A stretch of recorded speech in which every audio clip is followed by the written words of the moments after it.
Las prisiones son lugares donde el sufrimiento se concentra, donde hombres y mujeres pasan años, décadas, vidas enteras encerrados en celdas de concreto, donde la violencia, la desesperación y la muerte son parte de lo cotidiano. Y cuando tanta miseria se acumula en un solo lugar, cuando tantas almas sufren dentro de los mismos muros, algo queda impregnado. Algo que no se va cuando los prisioneros son liberados o trasladados. Algo que permanece en los pasillos, en las celdas, en los rincones oscuros donde la luz nunca llega. Los guardias lo saben. Aquellos que trabajan de noche lo han visto. Sombras que caminan por corredores vacíos. Voces que llaman desde celdas clausuradas. Presencias que observan desde lugares donde no debería haber nadie. Hoy te voy a contar 3 relatos de personas que trabajaron en prisiones y descubrieron que los muros no solo encierran a los vivos, a veces también atrapan a los muertos. Y a veces, lo que está atrapado no quiere estar solo. Quiere compañía, quiere venganza o quiere salir. La prisión regional del norte en Monterrey, México, fue construida en 1952. Durante décadas albergó a algunos de los criminales más peligrosos del país. Asesinos, narcotraficantes, violadores, hombres que habían hecho cosas tan terribles que la sociedad decidió que nunca debían volver a caminar libres. La prisión tenía capacidad para 800 reclusos, pero frecuentemente albergaba más del doble. Las condiciones eran brutales: violencia diaria, corrupción rampante, muertes que nunca se investigaban apropiadamente. En 2015, la prisión fue cerrada y los reclusos trasladados a una instalación nueva. El edificio quedó abandonado. Pero antes de demolerlo, el gobierno necesitaba catalogar todo, documentar el estado del edificio, hacer inventario de lo que quedaba.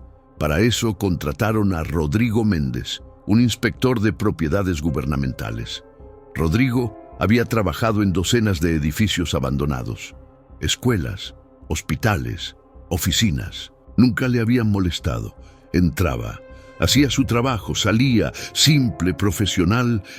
Pero cuando llegó a la prisión regional del norte, sintió algo diferente, algo en el aire, una pesadez, como si el edificio mismo estuviera cargado de energía negativa.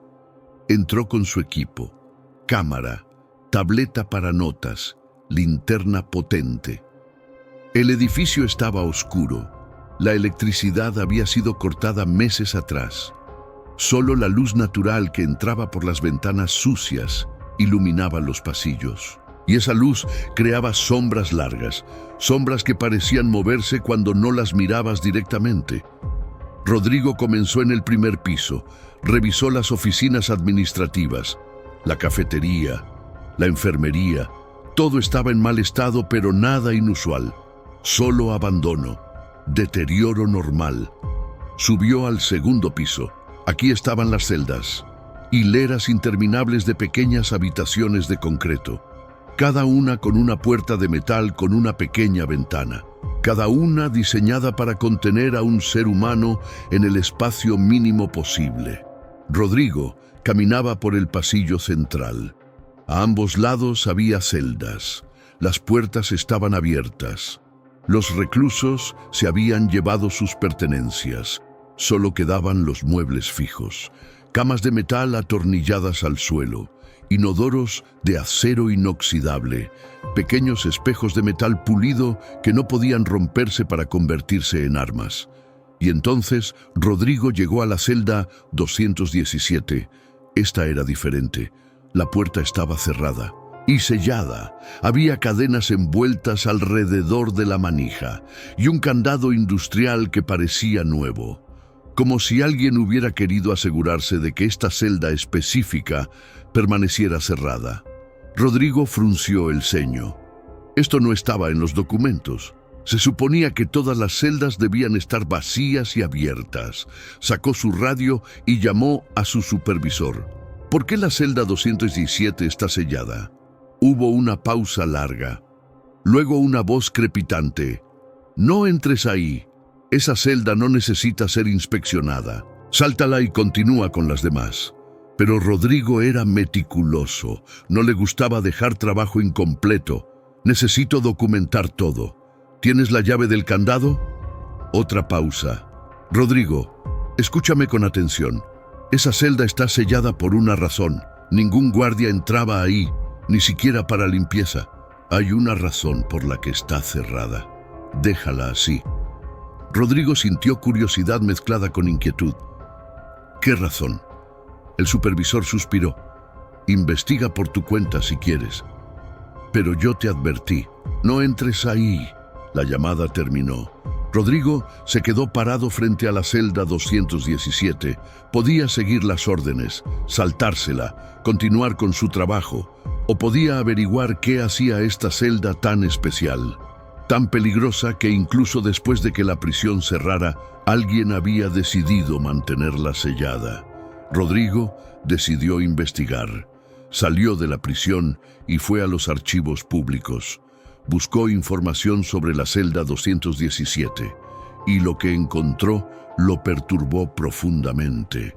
Entre 1952 y 2015, 63 años de operación, la celda 217 había albergado a 32 reclusos diferentes.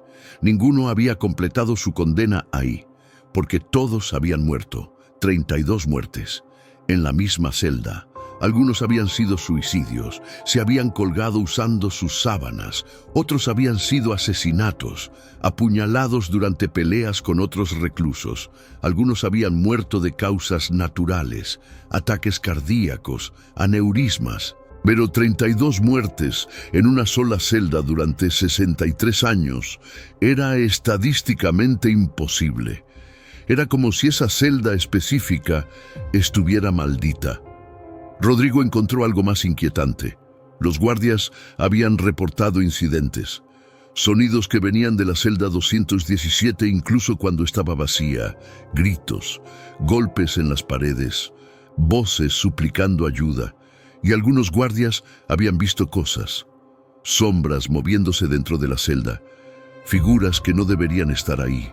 Después de la 15ª muerte, la administración había intentado cerrar la celda permanentemente, pero las regulaciones requerían que todas las celdas se usaran para maximizar capacidad, así que la volvieron a abrir, y las muertes continuaron, 16, 17, hasta 32. Finalmente, en 2014, un año antes del cierre de la prisión, hubo un incidente que forzó el sellado permanente de la celda. Un recluso llamado Miguel Soto había sido asignado a la 217. En su tercera noche ahí, comenzó a gritar. Los guardias corrieron a su celda, lo encontraron presionado contra la puerta, aterrorizado, sangrando de múltiples heridas en su cuerpo. Miguel insistía que algo lo había atacado. Algo que había salido de las paredes, algo con demasiadas manos, demasiados dedos, demasiados ojos. Los guardias pensaron que estaba drogado o que había tenido un episodio psicótico, pero las heridas eran reales, profundas, como si algo con garras lo hubiera atacado. Miguel fue trasladado a la enfermería. Murió esa noche, oficialmente de un ataque cardíaco causado por estrés extremo. Pero las enfermeras reportaron que en sus últimos momentos, Miguel seguía gritando.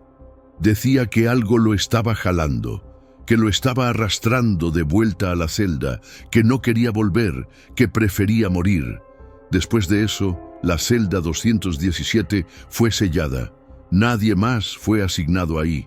Y cuando la prisión cerró, el director ordenó que permaneciera sellada permanentemente, que fuera la última celda en ser revisada durante la demolición, o mejor aún, que fuera sellada con concreto sin abrirla nunca.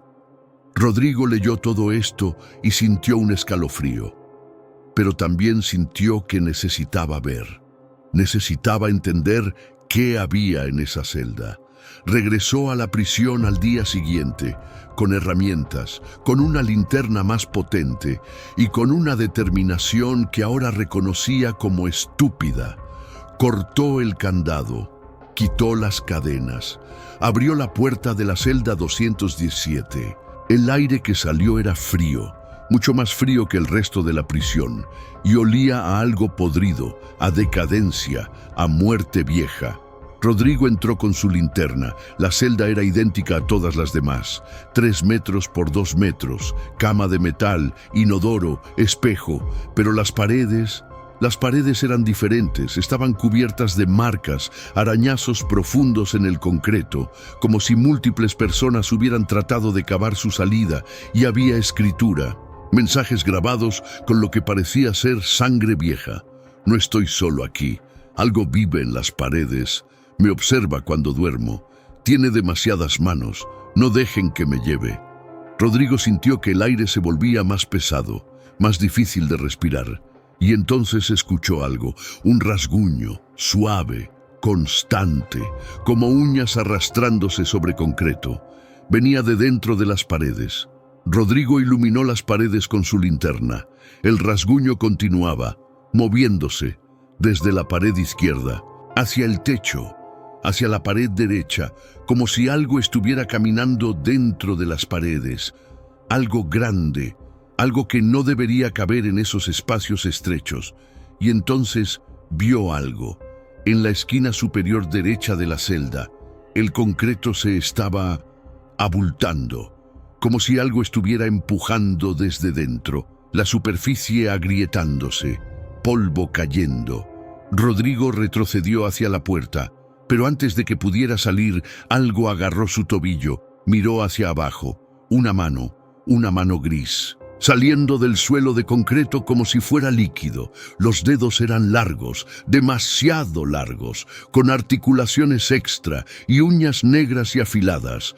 Rodrigo gritó y pateó. La mano lo soltó. Corrió fuera de la celda, cerró la puerta de un golpe.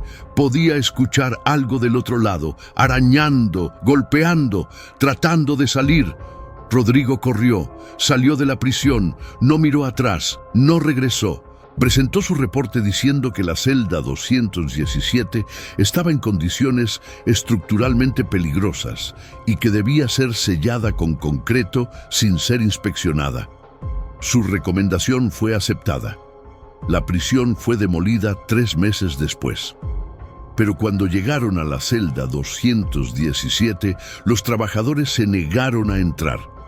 Reportaron sonidos, movimiento, algo que no querían enfrentar. Finalmente, sellaron toda esa sección con concreto, sin abrirla, sin inspeccionar. Solo vertieron toneladas de concreto hasta que no quedó nada visible de la celda 217. Pero Rodrigo nunca olvidó esa mano, esos dedos imposibles. Y a veces, en las noches, siente algo, un rasguño ligero, en la pared de su habitación, moviéndose, como si algo estuviera buscándolo, como si lo que vivía en la celda 217 hubiera notado quién abrió su puerta. Y ahora no podía olvidarlo, porque algunos lugares no solo atrapan, marcan, y una vez que algo te marca, te sigue. No importa cuánto concreto uses para sellarlo, no importa qué tan lejos corras, siempre sabrá dónde estás, siempre estará caminando en las paredes, esperando el momento de alcanzarte de nuevo. La Penitenciaría Central de Lima, conocida como El Frontón, operó durante casi un siglo antes de ser cerrada en 1986 después de un motín sangriento que dejó más de 100 muertos. Pero antes de ese evento final, la prisión ya tenía una reputación siniestra, no solo por la violencia entre reclusos, sino por algo más. Algo que los guardias que trabajaban el turno de medianoche conocían, pero nunca discutían abiertamente. Carmen Flores comenzó a trabajar como guardia nocturna en El Frontón en 1982. Era una de las pocas mujeres en ese puesto. Necesitaba el trabajo. El salario era mejor que cualquier otra cosa que pudiera conseguir con su nivel de educación. Y el turno nocturno, aunque solitario, parecía más seguro. Los reclusos dormían. El riesgo de violencia era menor, o eso pensaba. Su primer turno fue relativamente tranquilo. Caminaba por los pasillos del bloque C, el área de máxima seguridad. Revisaba las celdas cada hora. Se aseguraba de que todos estuvieran en sus lugares. La mayoría de los reclusos dormían. Algunos la miraban pasar con ojos que brillaban en la oscuridad, pero nadie hablaba. No durante la noche, pero en su tercera noche Carmen notó algo extraño. Mientras caminaba por el pasillo del segundo piso del bloque C, escuchó pasos. Detrás de ella, siguiéndola, se detuvo. Los pasos también se detuvieron. Se giró. El pasillo estaba vacío. Solo la tenue luz de las lámparas de emergencia creando sombras largas. Carmen sacudió la cabeza. Solo su imaginación. El estrés de un trabajo nuevo continuó su ronda. Los pasos se reanudaron, más cercanos ahora, como si alguien estuviera caminando a solo unos metros detrás de ella. Carmen giró bruscamente, alumbrando con su linterna. Nada, absolutamente nada. ¿Hola?, llamó. Su voz resonó en el pasillo vacío. Nadie respondió. Carmen aceleró el paso. Los pasos detrás de ella también se aceleraron. Llegó al final del pasillo y bajó las escaleras hacia el puesto de control. Su compañero de turno, un guardia veterano llamado Tomás, estaba sentado revisando monitores. «Tomás, ¿viste a alguien en el segundo piso del bloque C hace un momento?» Tomás negó con la cabeza sin levantar la vista. «No, todos están en sus celdas». «¿Por qué?» Escuché pasos, como si alguien me siguiera. Tomás finalmente la miró. Su expresión cambió. Se volvió seria. ¿Primera vez? ¿Primera vez qué? Tomás suspiró. «Ven, necesitas saber algo». La llevó a la sala de descanso, donde otros guardias nocturnos estaban tomando café. Tomás les hizo una señal y todos prestaron atención. Ella escuchó los pasos. Anunció. Los otros guardias intercambiaron miradas. Uno de ellos, un hombre mayor llamado Alberto, habló. «Bienvenida al turno de medianoche. Todos los escuchamos eventualmente». «¿Escuchan qué?», preguntó Carmen. Los pasos, las voces, las puertas que se abren solas, los reclusos que no deberían estar ahí. Carmen sintió un escalofrío. ¿De qué están hablando? Alberto se inclinó hacia adelante. Esta prisión tiene más de 100 años. Miles de hombres han pasado por aquí. Muchos nunca salieron vivos. Algunos fueron ejecutados. Otros murieron en peleas. Algunos simplemente murieron. De enfermedad, de edad, de desesperación. Y sus cuerpos fueron enterrados en una fosa común detrás del edificio. Sin ceremonias, sin nombres, solo números. Nadie los reclamó, nadie los lloró. Y algunos no aceptaron eso. No aceptaron ser olvidados. Carmen quería reírse. Era ridículo, pero la expresión en los rostros de los guardias era completamente seria. ¿Están diciendo que la prisión está embrujada? No solo embrujada, dijo Tomás. Activa. Hay reclusos muertos que siguen aquí. Los ves en tu visión periférica, los escuchas caminar y a veces interactúan contigo. ¿Interactúan cómo? Alberto pausó. Algunos guardias han reportado que puertas de celdas que estaban cerradas amanecen abiertas. Sin explicación, sin que nadie tenga las llaves. Otros han escuchado voces llamándolos por su nombre, voces que conocen cosas personales. Y hay una celda específica, la número 89 en el bloque D. Nadie la usa, está oficialmente vacía. Pero cada noche, a las 2:30 am exactamente, puedes ver a alguien adentro, una silueta, sentada en la cama, como si todavía estuviera cumpliendo su condena. Carmen sintió que esto era demasiado. Ustedes solo están tratando de asustar a la novata. Tomás negó con la cabeza. Ve a la celda 89 del bloque D a las 2:30 am si no nos crees. Pero te advierto, una vez que lo veas, no podrás no verlo. Tu mente cambiará. Sabrás que hay algo más aquí, algo que no se fue cuando debió. Carmen decidió verificarlo. Esa misma noche, a las 2:25 am, caminó hacia el bloque D. El pasillo estaba silencioso. Los reclusos dormían. Llegó a la celda 89. La puerta estaba cerrada, pero la ventana permitía ver el interior. Carmen miró. La celda estaba vacía. Solo una cama de metal, un inodoro, nada más. Miró su reloj, 2:28 am. Esperó, 2:29 am. El segundo pasaba lentamente, 2:30 am, y entonces apareció una silueta, sentada en la cama, de espaldas a la puerta, completamente inmóvil. Carmen parpadeó. No había estado ahí un segundo antes, simplemente había aparecido, como si se hubiera materializado de la nada. Carmen sintió que su corazón latía descontroladamente. Esto no era real, no podía ser real. Abrió la puerta de la celda, entró con su linterna. La luz atravesó la figura. Era translúcida, no sólida, como humo con forma humana. «¿Hola?», susurró Carmen.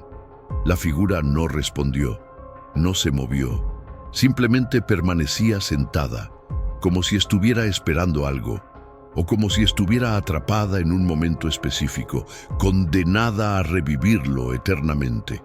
Carmen salió de la celda, cerró la puerta. Cuando miró de nuevo por la ventana, la figura había desaparecido. Carmen regresó al puesto de control temblando. Tomás la miró y asintió. «¿Lo viste?». «Sí», susurró Carmen. «¿Quién era?». Tomás sacó un archivo viejo. Se llamaba Eduardo Vega. Fue ejecutado en 1954 por asesinato múltiple. Pasó sus últimos 3 años en la celda 89. El día de su ejecución, según los reportes, se negó a salir. Tuvieron que arrastrarlo y mientras lo llevaban, gritaba que no era culpable, que habían condenado al hombre equivocado, que nunca dejaría esta prisión hasta que alguien escuchara la verdad. Y lo escucharon. Nadie. Fue ejecutado, enterrado, olvidado. Y cada noche, a las 2:30 am, la hora exacta en que fue sacado de su celda para llevarlo a su ejecución, aparece de nuevo, sentado, esperando, como si todavía creyera que alguien vendrá a escuchar su versión. Carmen sintió una tristeza abrumadora. ¿Y si era inocente? Tomás se encogió de hombros. Ya no importa, está muerto, pero su presencia sigue aquí, y no es el único. Hay docenas, tal vez cientos. Esta prisión está llena de almas que no pueden irse. Algunas porque fueron ejecutadas injustamente, otras porque murieron con tanta rabia que no pueden soltarla, y algunas simplemente porque pasaron tanto tiempo aquí que no conocen otro lugar. Esta prisión es su hogar, e incluso en la muerte no saben cómo dejarlo. Los meses pasaron. Carmen se acostumbró a los fenómenos, los pasos que la seguían, las voces que susurraban, las sombras que se movían. Aprendió a ignorarlos, a no hacer contacto visual, a no responder cuando la llamaban, porque los guardias veteranos le habían advertido. Si les respondes, si les prestas atención, se vuelven más activos, más insistentes. Pero una noche, Carmen cometió un error. Estaba haciendo su ronda en el bloque C cuando escuchó sollozos. Venían de una celda en el 3er piso, la celda 145. Carmen se acercó. Dentro podía ver una figura acurrucada en la esquina, llorando, como un niño. El instinto maternal de Carmen se activó. «¿Estás bien?», preguntó. La figura dejó de llorar. Lentamente levantó su cabeza y Carmen vio su rostro, o lo que quedaba de él. La mitad había sido golpeada hasta quedar irreconocible. Un ojo colgaba de su órbita, la mandíbula estaba dislocada. «Ayúdame», dijo la figura con una voz rota. «Por favor, me están lastimando, no dejan de lastimar». Carmen retrocedió. Esto no era un recluso vivo, Era uno de ellos, uno de los muertos. Y le había respondido, había hecho contacto. La figura se levantó, comenzó a caminar hacia la puerta, hacia Carmen. «Me duele», susurraba, «me duele tanto, haz que pare, por favor». Carmen corrió, la figura la siguió. No físicamente, pero Carmen podía sentir su presencia detrás de ella, siguiéndola, suplicando, «Me duele, ayúdame, no dejan de golpear». Carmen llegó al puesto de control. Tomás la vio y supo inmediatamente. «¿Le respondiste?» «Sí», jadeó Carmen. Tomás maldijo, «ahora te seguirá, hasta que te vayas, hasta que dejes de trabajar aquí. Es lo único que puedes hacer. ¿Cuánto tiempo?» Tomás pausó. Un guardia le respondió una vez. Duró 3 meses antes de renunciar. Decía que la presencia lo seguía a su casa, que lo esperaba en cada esquina, que susurraba en su oído cuando intentaba dormir. Carmen sintió terror. Había cometido un error terrible y no había forma de deshacerlo. Durante las siguientes semanas, la presencia la seguía constantemente. En la prisión, en su casa, en su camino al trabajo, siempre susurrando, «Me duele, ayúdame, haz que pare». Carmen investigó. Descubrió que la figura era de un hombre llamado Luis Mendoza. Había sido golpeado hasta la muerte por otros reclusos en 1978 en la celda 145. Los guardias habían escuchado, pero no intervinieron. Lo dejaron morir, y ahora, atrapado en el momento de su muerte más terrible, buscaba desesperadamente a alguien que lo ayudara, alguien que hiciera que el dolor parara. Carmen no pudo soportarlo. Renunció después de 2 meses. Pero la presencia no se fue inmediatamente. Tardó casi 6 meses en desvanecerse. 6 meses de susurros constantes, de sentir que algo estaba siempre detrás de ella, de ver sombras en su visión periférica. Finalmente, un día, los susurros se detuvieron. Carmen ya no sentía la presencia.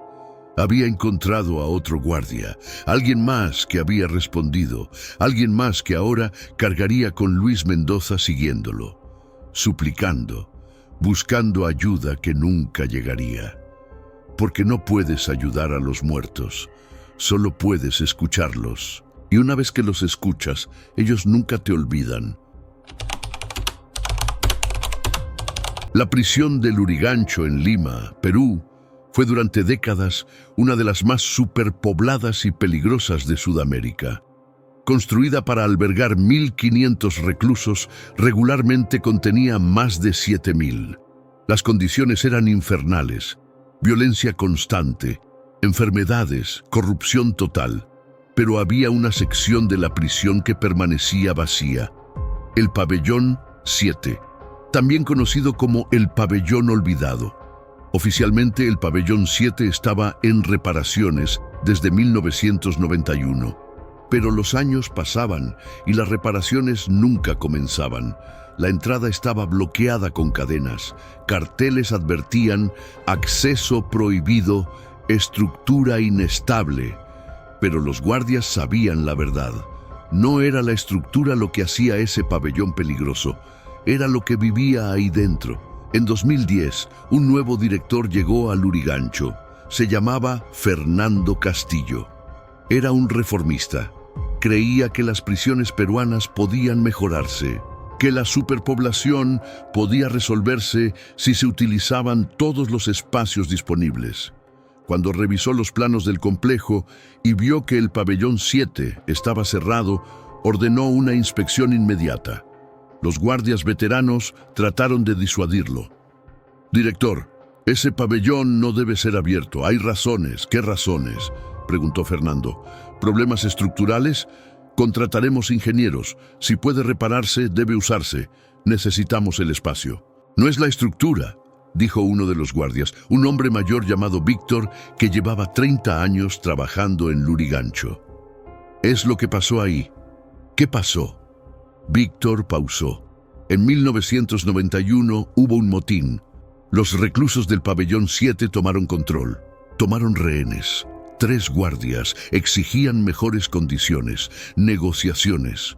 Pero el gobierno en ese momento no negociaba con terroristas. Enviaron fuerzas especiales. Entraron con fuerza. Y lo que hicieron... Víctor bajó la voz. No fue un rescate, fue una masacre. ¿Cuántos murieron? Oficialmente 42 reclusos y los 3 guardias rehenes, pero extraoficialmente nadie sabe. Algunos dicen que fueron más de 100, que muchos cuerpos nunca fueron contados, que los enterraron en secreto para evitar escándalo internacional. Fernando frunció el ceño. Esa es una tragedia. Pero eso no hace el pabellón inutilizable. Director, dijo Víctor con seriedad, desde esa noche nadie entra ahí. Los guardias que han intentado ingresar salen cambiados o no salen. Hace 5 años, un guardia nuevo no creyó las historias. Entró solo. Lo encontramos 3 horas después. Estaba vivo, pero roto. No hablaba, solo miraba fijamente a la nada. Tuvo que ser internado. Nunca se recuperó. Fernando escuchó, pero no creía en supersticiones. Ordenó que el pabellón 7 fuera inspeccionado. Contrató a un equipo externo de ingenieros. 4 hombres con experiencia en evaluación estructural. Les dio planos, les dio acceso y les dijo que necesitaba un reporte completo en 3 días. Los ingenieros entraron al pabellón 7 un lunes por la mañana. El lugar había estado sellado durante 19 años. Cuando abrieron la puerta principal, el aire que salió era rancio. Olía a humedad y a algo más, algo orgánico, putrefacto. Los ingenieros encendieron sus linternas y entraron. El pabellón era similar a otros en el complejo. 3 pisos, celdas en ambos lados de un pasillo central. Pero todo estaba congelado en el tiempo, como un museo de la violencia.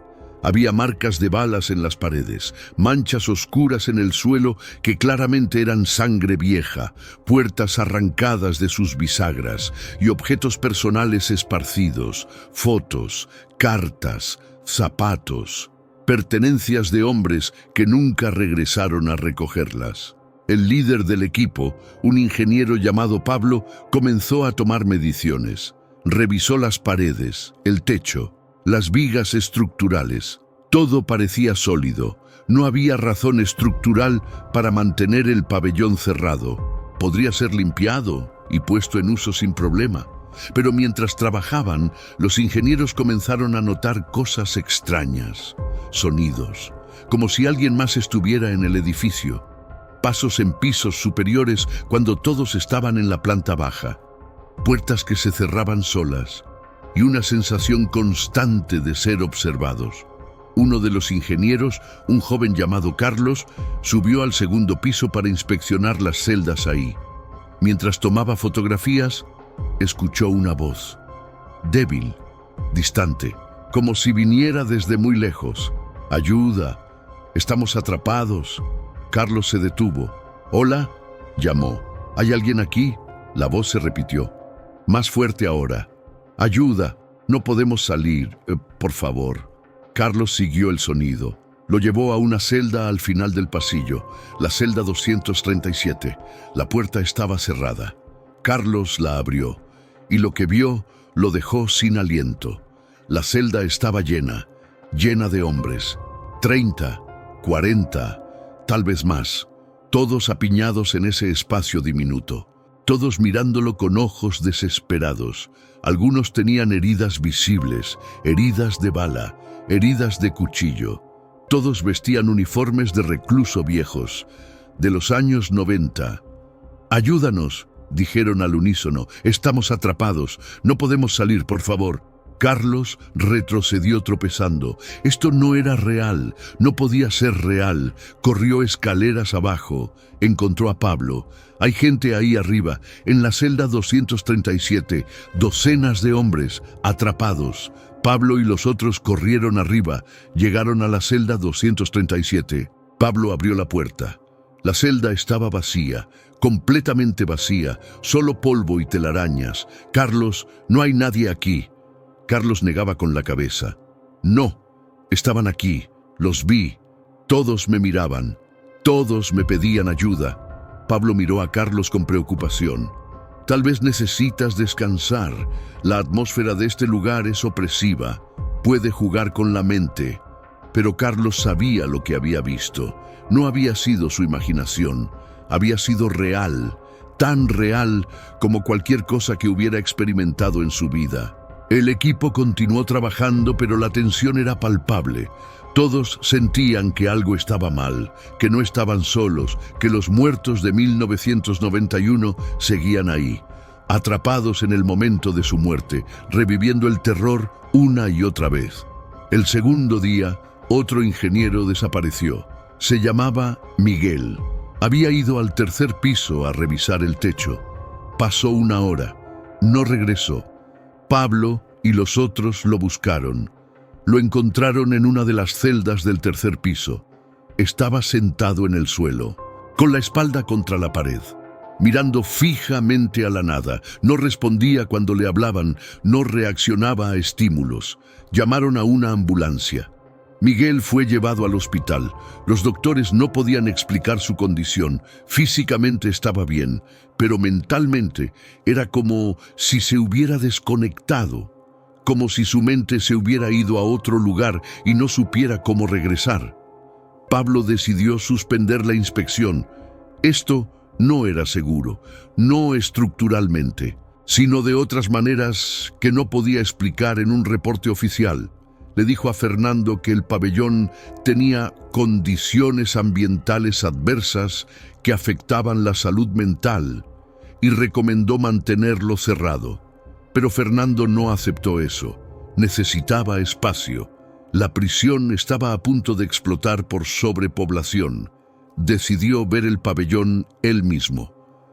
Una noche, solo, entró al pabellón 7. Caminó por los pasillos con su linterna.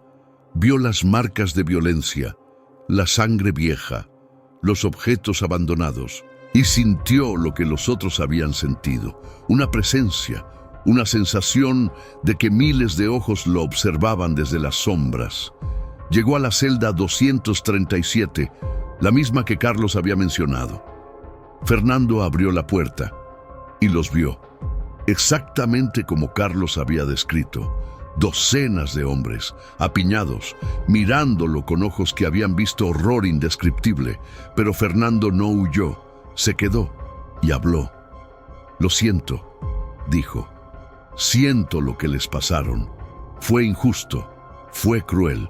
Merecían ser escuchados, merecían justicia, no una masacre». Los hombres no respondieron, pero sus expresiones cambiaron. La desesperación se suavizó, como si alguien finalmente hubiera reconocido su sufrimiento. «No puedo abrir este pabellón», continuó Fernando. «No mientras ustedes estén aquí, no sería respetuoso. Pero los veo, los reconozco. Y haré algo. Haré que se investigue lo que realmente pasó en 1991. Haré que sus nombres sean conocidos, que su historia sea contada». Las figuras comenzaron a desvanecerse, una por una, como si finalmente hubieran recibido lo que necesitaban: reconocimiento, alguien que viera su dolor y lo validara. Fernando cumplió su promesa. Inició una investigación sobre los eventos de 1991. Contrató historiadores, entrevistó a guardias retirados, revisó archivos clasificados y descubrió la verdad. No habían sido 42 muertos, habían sido 117, incluyendo 19 que no tenían condenas oficiales, que habían sido puestos ahí temporalmente, que legalmente no deberían haber estado en esa prisión en ese momento. Fernando publicó un reporte, nombró a cada víctima, reconoció la masacre y pidió perdón en nombre del sistema penitenciario. Ordenó que se construyera un memorial en el terreno de la prisión, con los 117 nombres grabados en piedra. Y después de eso, el pabellón 7 quedó en silencio. Los guardias que pasaban cerca ya no escuchaban voces, ya no sentían presencias. Los muertos habían encontrado lo que necesitaban. No venganza, no justicia legal que nunca llegaría, sino algo más simple y más profundo: ser recordados, ser reconocidos, ser vistos como más que estadísticas olvidadas en un archivo clasificado. El pabellón 7 nunca fue reabierto.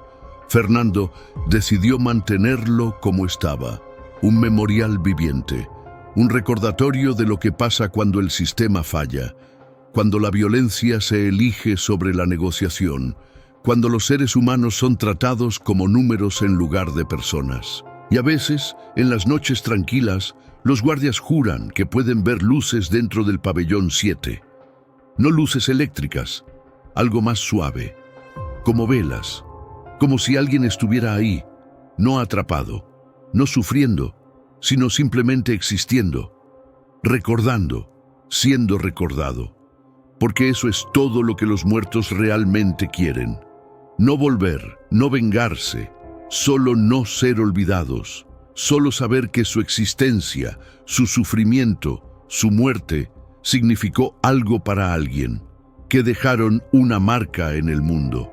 Por terrible que haya sido, por injusta que haya sido, al menos fue reconocida, y en ese reconocimiento finalmente encontraron paz. 3 prisiones, 3 encuentros con aquellos que nunca se fueron, la celda 217, donde 32 hombres murieron, y algo con demasiadas manos sigue viviendo en las paredes, esperando su próxima víctima. El turno de medianoche en el frontón, donde los guardias aprenden a nunca responder a las súplicas de los muertos que siguen cumpliendo condenas eternas. Y el pabellón olvidado, donde 117 almas masacradas esperaron décadas por algo tan simple como ser reconocidas. Las prisiones son lugares donde el sufrimiento se concentra de maneras que pocas otras instituciones conocen, donde la violencia, la desesperación y la muerte son parte de lo cotidiano.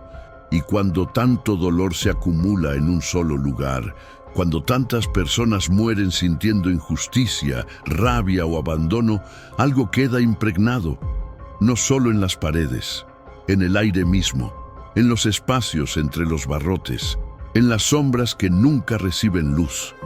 Y lo que queda no siempre es hostil. A veces solo está perdido, confundido, atrapado en el último momento terrible de su vida, reviviendo su muerte una y otra vez, buscando desesperadamente a alguien que lo vea, que lo escuche, que reconozca que existió, que sufrió, que importó. La próxima vez que pases frente a una prisión, especialmente una vieja, piensa en todos los que murieron dentro de esos muros, los ejecutados, los asesinados, los que simplemente se rindieron y dejaron de luchar. Y pregúntate, ¿dónde fueron sus almas? ¿Realmente se fueron o algunos se quedaron, atrapados en los últimos momentos de sus vidas? Esperando, siempre esperando. ¿Sentiste el terror de Rodrigo cuando esa mano imposible lo agarró del tobillo en la celda 217? ¿Te perturbó saber que algunos guardias cargan con presencias que nunca los dejan ir? ¿Te conmovió descubrir que a veces los muertos solo necesitan ser reconocidos para finalmente encontrar paz? Si alguna de estas historias te hizo pensar diferente sobre las prisiones y lo que queda atrapado en ellas, entonces entendiste el mensaje. Los muertos no siempre descansan, especialmente aquellos que murieron con asuntos pendientes, con injusticias no resueltas, con palabras no dichas, y en las prisiones, donde tantos mueren sintiendo exactamente eso, las paredes no solo contienen a los vivos, contienen ecos, fragmentos, presencias que no saben cómo irse o que no quieren irse hasta que alguien finalmente los vea realmente, los reconozca, los recuerde. Suscríbete a este canal si quieres seguir explorando estos lugares donde la frontera entre los vivos y los muertos se vuelve borrosa, donde el sufrimiento acumulado crea algo que trasciende la muerte, donde los muros que construimos para contener también terminan atrapando cosas que nunca debimos encerrar. Dale like si alguna de estas 3 historias te hizo ver las prisiones de manera diferente. Comenta cuál te impactó más. Fue la celda 217 y su entidad con demasiadas manos que marca a quien la descubre. El turno de medianoche donde responder a los muertos te condena a ser perseguido. O el pabellón olvidado donde 117 almas esperaron décadas por reconocimiento. Y comparte este video con alguien que necesite entender que las prisiones no solo albergan criminales vivos, sino también los ecos de todos los que murieron sin paz dentro de esos muros. Nos vemos en el próximo relato. Si es que todavía tienes el valor de caminar por pasillos oscuros, donde cada sombra podría ser algo más que ausencia de luz.